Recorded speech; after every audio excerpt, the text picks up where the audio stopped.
बिस्मिल्लाहिर्रहमानिर्रहीम। देखिए, जैसा आपको पता है, शाल्टिंग सेंट्रल शाल्टिंग की जो कॉन्स्टिट्यूंसी है उसकी हालत बहुत ही ख़राब है।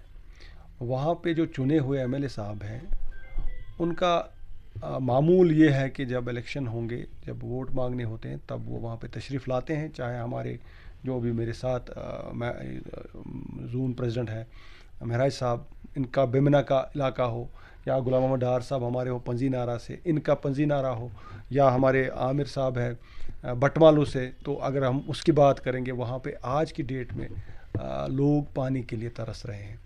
जिस तरह आपको पता है, घर घर नल, घर घर जल की जो पॉलिसी है, स्कीम है, उसके तहत आज के दौर में भी भटमालू का इलाका पानी से महरूम है। ईद के दिन भी वहाँ लोगों ने ईद से पहले 2-3 दिन पहले प्रोटेस्ट किया, पानी वहाँ पे नहीं है। ये एक सबसे बड़ा अलमिया है।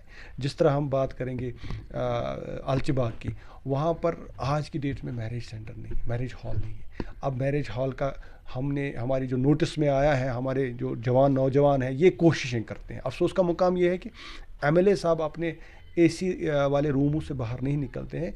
अब हमारे पढ़े लिखे नौजवान हैं, वो खुद कोशिशें करते हैं, वो खुद डीसी साहब के पास जाते हैं, वो खुद एलजी साहब के पास जाते हैं और अपने जो मसाइल है अपने इलाकों के, वो मसाइल उठाते हैं।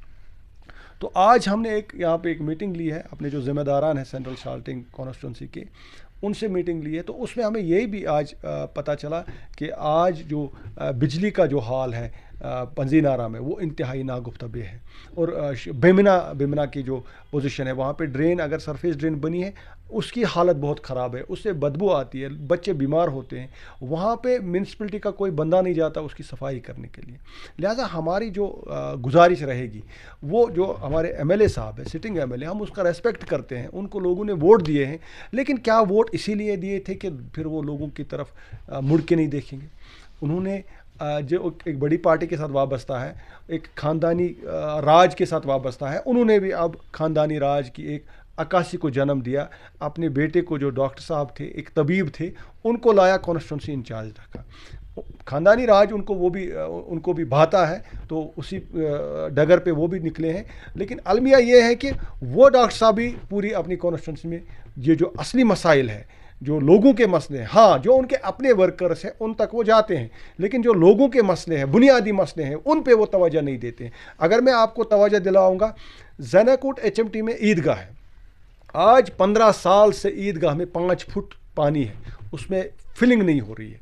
पिछले 6 महीने पहले मैंने एक प्रेस कॉन्फ्रेंस में उनको कहा था कि उसमें फिलिंग करो, वो ईदगाह है, हम वहाँ नमाज़ पढ़ना चाहते हैं।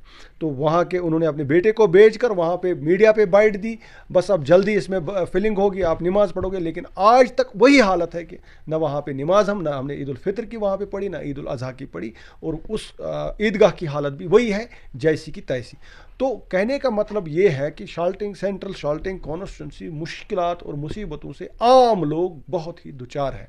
इसका जितना जल्द हो सके सदबाब करना है। और जम्मू कश्मीर अपनी पार्टी के जो नौजवान हैं, जो सेंट्रल शाल्टिंग के जो हमारे जो जुड़े हैं हमारे साथ, और नए लोगों ने भी जिन्होंने हाल ही ज्वाइन किया है, हमने ये अज़म किया है इंशाअल्लाह रहमान कि हम लोगों के लिए काम करेंगे, जहाँ जहाँ जो जो मसला होगा, और इंशाअल्लाह वो हम हुकाम तक पहुँचा कर ही रहेंगे।